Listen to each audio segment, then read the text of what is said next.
Good morning. My name is Vivian Smith, and just to give you a brief little information on me, I currently have my AS degree, which I received in April of this year. It's in Health Services Management, and I received it from St. John's. I am currently in the bachelor's program for Supervision and Organizational Management. The topic of my paper and presentation is Vaccines. Scientific evidence supports no link to autism. And just briefly, vaccines were first developed to prevent the contraction of diseases, which history has proven to be true. The purpose of the vaccine is to trick the immune system and allow it to attack a harmless microbe, which thereby will prepare the body for any future invasion. And if it's ever re-exposed, the immune system will quickly recognize this microbe and begin stopping the infection. The vaccine has prolonged many lives and has saved hundreds of thousands from debilitating diseases. There's many people out there who oppose the vaccine, concerns about whether or not the vaccine will offer a temporary versus permanent immunity. They're concerned about the introduction of the live virus into the body, as well as the toxic chemicals that are used as preservatives. And I'm referring to the thimerosal and the mercury. And just a little side note, these preservatives were removed back in 1998 from many of the vaccines. There's three things I would like to discuss with you today, and the first would be vaccine safety. The process of a vaccine from conception would be many years of testing and countless trials, and this is done to ensure that the vaccine is safe and effective before it's ever approved and licensed and used on humans. The FDA and many other government agencies continuously monitor these manufacturers, and they regularly inspect these facilities. In addition to that, the FDA will request a sample from each vaccine lot, and they will test it for safety, effectiveness, and purity. And this will continue as long as the manufacturer holds the license for that particular vaccine. The FDA goes beyond that. They have a department that does monitoring on any side effects that are reported from physicians, parents, pharmacists, and whoever has experienced a side effect. They can report it to the Vaccine Adverse Reporting System, or VARS for short. This department will gather all of this information, analyze it, and report back to the FDA and the CDC. The next thing I want to discuss is the effectiveness of vaccines. When we look at polio and look at the history, the hundreds of thousands of people that were affected by this disease before the vaccine was ever approved, it was first injected in 1953. And when we compare that time to the number of cases that reported in 1955, those numbers fell by 90% in the U.S. It seems the vaccine is doing what it's supposed to be doing and is proving to be a very effective tool. In addition, for more information or as another resource, we can look at measles. In 1963, the measles vaccine was licensed, and in 1991, comparing the number of cases that were reported, measles cases had dropped by 80%. And better than that, by the year 2000, the measles virus had been eliminated in the United States.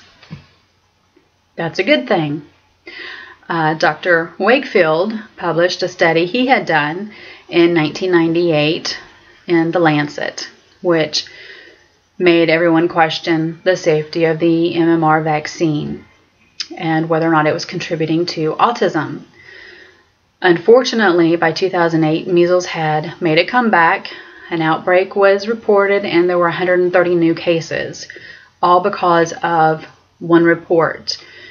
Dr. Wakefield and his colleagues were more concerned with attaining evidence for his personal injury suit that he had. He already attained an attorney, Richard Barr, and they were eventually investigated, and they were accused of ethical and professional misconduct. They were hit with numerous malpractice lawsuits, and Wakefield now lives and works in the U.S. The last thing that I would like to talk about is the health risk or lack thereof caused by vaccines. Vaccines have been proven to be the best tool we have in fighting and preventing further outbreaks of disease-causing pathogens, in addition to sanitary conditions and improved health and environmental cases. I haven't known anyone who has ever had any long-term effect from receiving a vaccination.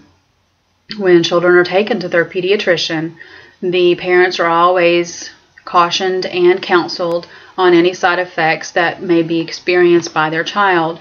Most children do experience a mild reaction to the vaccine, which I consider to be the body doing what it was intended to do, which is fight the disease. My children had mild fevers. Some have reported to have a mild rash at the injection site or a little irritability. There have been some cases where some children have experienced more severe reactions, but over time it has gone away and it's not left any long-term lasting effects. It's very important that we let that go. There's been hundreds of millions of dollars and countless man-hours chasing these theories, and they've all proven to have no correlation. And Joseph Bachman has done some research. His studies have discovered approximately 1,000 genes and some environmental factors that have been attributing to triggering autism. It seems that we need to start focusing our resources on these new theories so that we can better understand autism, and we can develop more testing that will diagnose autism more accurately, as well as develop some new treatments.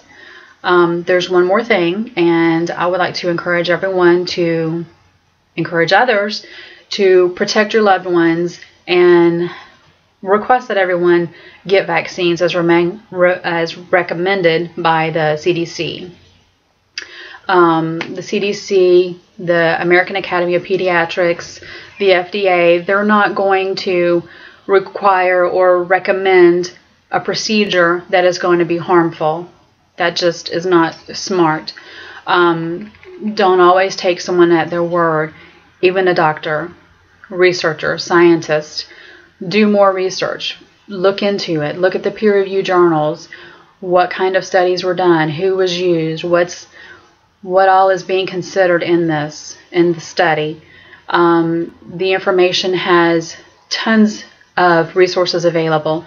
Peer-reviewed journals and medical journals, and there's governmental websites that have information available. There's 800 numbers you can call, and last but not least, and most importantly, your physician.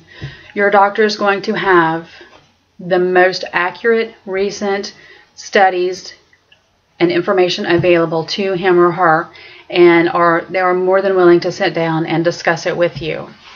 So I just encourage everyone to protect the ones that you love and encourage everyone to get their vaccinations. There's been no correlation between vaccines and any additional health risks. So I think that we should consider with what the CDC is recommending as a schedule. And with that, I would like to thank you for your time and hope you have a great day.